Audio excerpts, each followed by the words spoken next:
ever seen that South Park meme where the gnomes steal children's underpants and the whole business plan looks something like this? Step 1, steal underpants. Step 2, question mark. Step 3, profit. Metabolic typing follows a similar gaping hole logic, and we're going to use GPlans as a case study when talking about metabolic typing, since it is one of the metabolic typing programs out there, and a lot of you have asked us to discuss about it more deeply.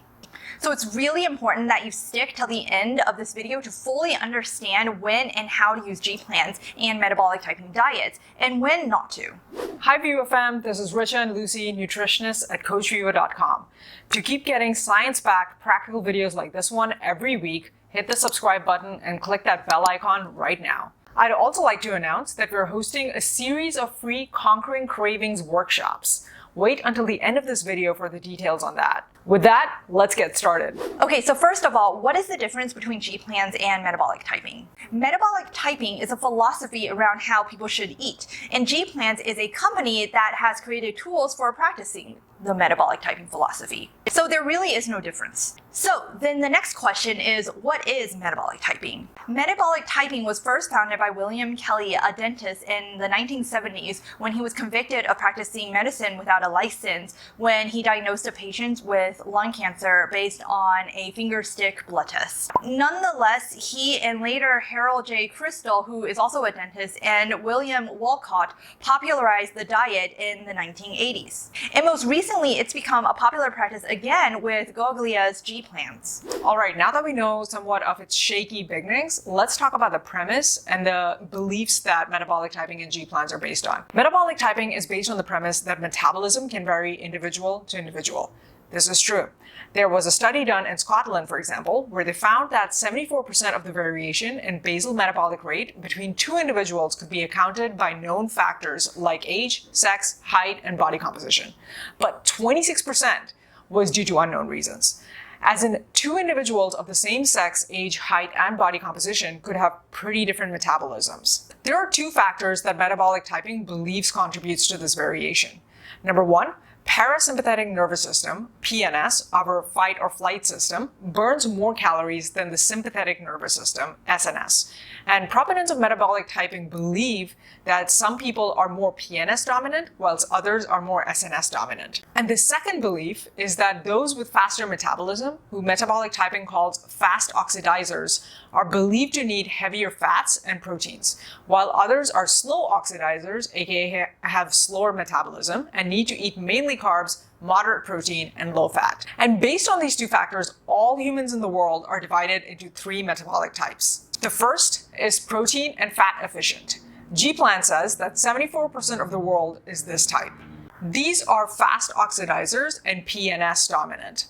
They tend to be frequently hungry, crave fatty and salty foods. They fail with low-calorie diets, and they tend toward fatigue, anxiety, and nervousness. So for these people, the metabolic typing diet and GPlans gives them a diet rich in fats and proteins. The carb intake is low with a focus on whole grains and vegetables and moderating or reducing refined carbs as much as possible. And the macro breakdown is basically 40% protein, 30% fat, and 30% carbs. The second type of people are carb efficient. GPlan says that 23% of the world is this type. These people are slow oxidizers and SNS dominant. They have weak appetites, high tolerance for sweets, problems with weight, and are type A personality. They also believe that these people are dependent on caffeine. So what metabolic typing and GPlans does for these people is set them on a high carb, low protein and fat diet. And this tends to look about like 60% carbs, 20% fat, and 20% protein. The third type is mixed type or dual efficient. Apparently, about 3% of the world is left to be this type. These people are basically middle of the road. They're neither fast or slow oxidizers, and they're neither SNS or PNS dominant. They have average appetites, cravings for sweets and starches, and they have little trouble with weight. These people tend toward fatigue, anxiety, and nervousness. Metabolic typing and GPlans gives these people relatively equal ratios of macros. Note that all three types of diet say to remove refined carbs. Okay, so are these metabolic types and their macro breakdowns true? Well, here's what's been found. While the blood and urine tests some metabolic typing diets make you do are standard tests done by reputable laboratories, the interpretations these companies make are unconventional and medically questionable. For example, an investigator sent his blood to be tested at 2 different metabolic typing companies and was classified as 2 different metabolic types with entirely different meal plans, although both meal plans involve purchasing supplements. To date, no clinical trials or other peer-reviewed studies of the metabolic typing theory or diet have supported these claims. One study in 2008 attempted to correlate the metabolic typing book's questionnaire results with the metabolism lab test results and found that the questionnaire did not accurately reflect the actual human metabolic processes in a usable way. In summary, while experts agree that individuals have different metabolisms, they disagree on what metabolic typing diets, whether or not they're effective. This is why we said that the South Park logic is happening here. Step 1, metabolism can differ among individuals with the same characteristics. Step 2, Step 3, wildly skewed macro ratios are the answer. Now, you may be thinking, okay, so then what is step 2? Short answer, scientists don't really know for sure. One factor could possibly be your enteric nervous system, aka the nerves in your gastrointestinal tract. Studies indicate that identical twins with different gut biomes could eat the same diet and one could gain weight and the other not. I'll link the study in the description below if you're interested. This is all in the early days, so I don't know for sure, but this is cutting edge and interesting stuff. Now you may think, wait, but GPlans and other metabolic typing diets have so many successful testimonials.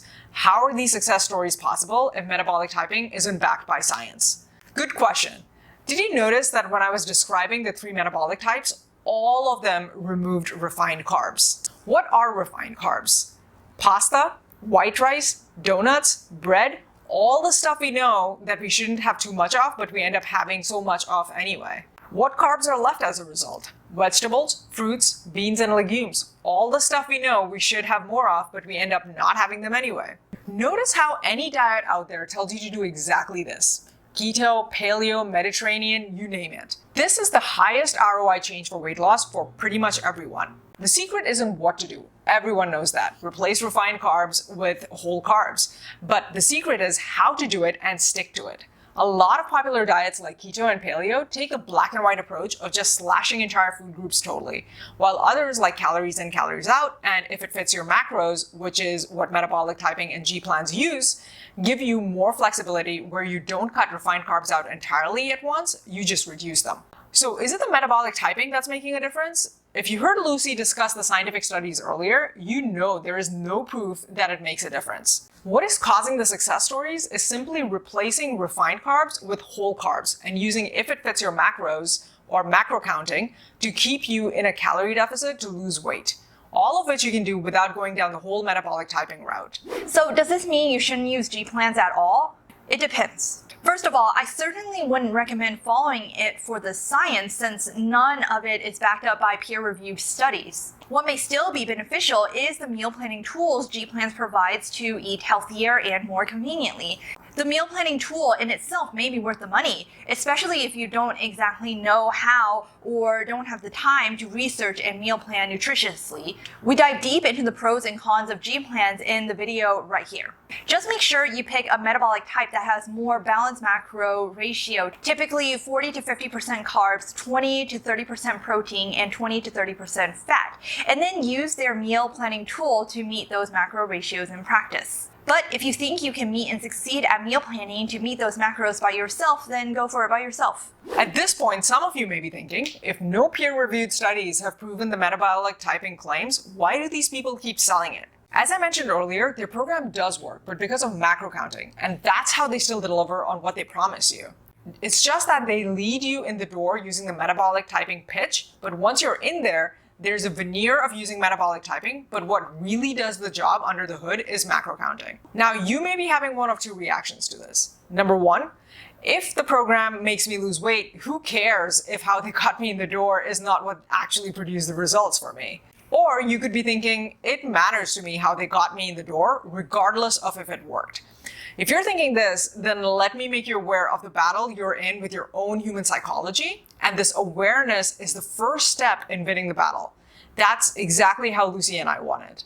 This battle I'm speaking of is well illustrated in this quote from Alfred North Whitehead. In the real world, it is more important that a proposition be interesting than that it be true. The importance of truth is that it adds to interest. Mull it over.